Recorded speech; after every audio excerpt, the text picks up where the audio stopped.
Salut les gars, j'espère que vous allez bien. On se retrouve aujourd'hui à Rouen comme d'habitude. Il fait pas très beau, il fait pas très chaud, mais c'est pas bien grave. Donc aujourd'hui, comme d'habitude, je me suis posé un peu la question qu'est-ce que je pouvais te partager dans le domaine du trading donc j'ai regardé un petit peu mon parcours et je me suis rendu compte qu'il y avait une étape qui était primordiale dans la réussite du trading tout simplement. C'était l'élaboration d'un profil type dans le trading, c'est-à-dire qu'on a plusieurs types de traders. On a des scalpers, on a des intradés, on a du day trading et tout ça, toutes ces choses-là sont toutes les trois vraiment très différentes, que ça soit dans le style de trading, que ça soit pour la stratégie ou bien même par rapport aux indicateurs. C'est-à-dire qu'une moyenne mobile 20, on ne va pas l'utiliser de la même façon qu'une moyenne mobile 20 sur un unité de temps journalier. Donc ce qu'il faut que vous preniez en compte pour justement vous définir en tant que trader, scalper ou intraday ou day trader,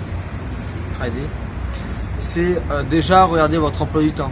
Qu'est-ce qui vous permet aujourd'hui d'être un scalper? Est-ce que votre emploi du temps vous permet aujourd'hui d'être un scalper?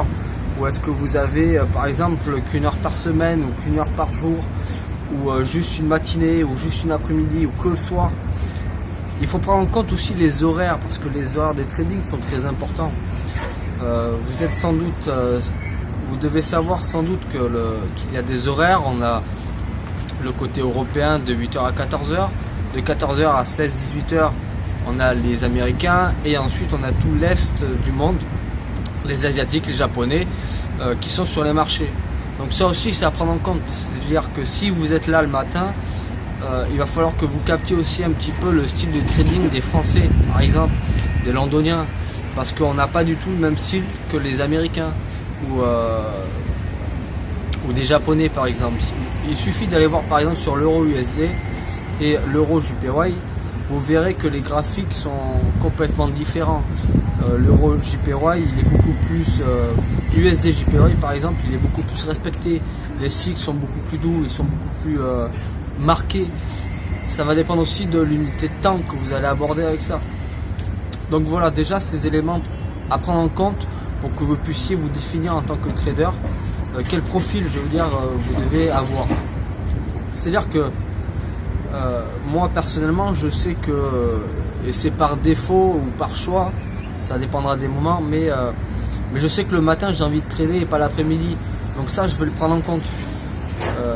Ça me permet de me libérer de temps pour l'après-midi, ça me permet de me lever tôt, parce qu'il faut savoir que l'une des plus grosses habitudes de personnes à réussite, c'est quand même de se lever tôt, d'accord?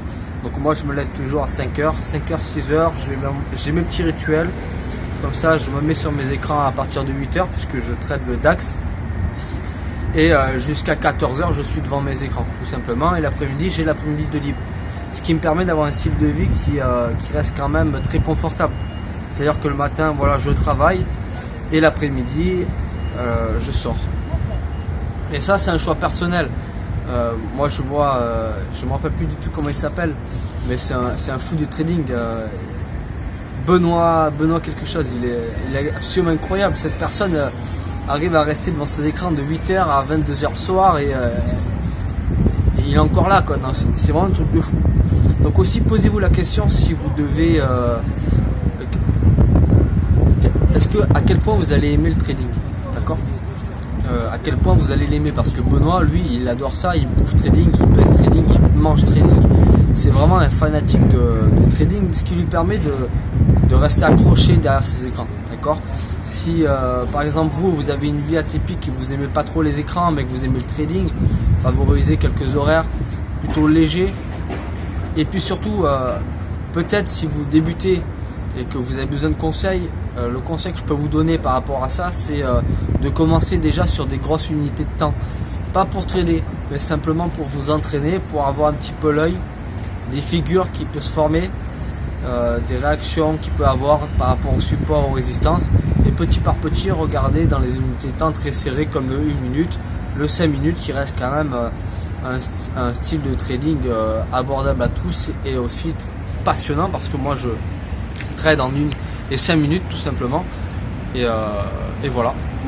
J'espère que j'ai été clair, j'espère avoir abordé les bons points, j'espère vous avoir aidé. N'hésitez pas à vous abonner et à lâcher un petit like juste en bas pour me soutenir et je vous souhaite une très bonne journée. Au revoir.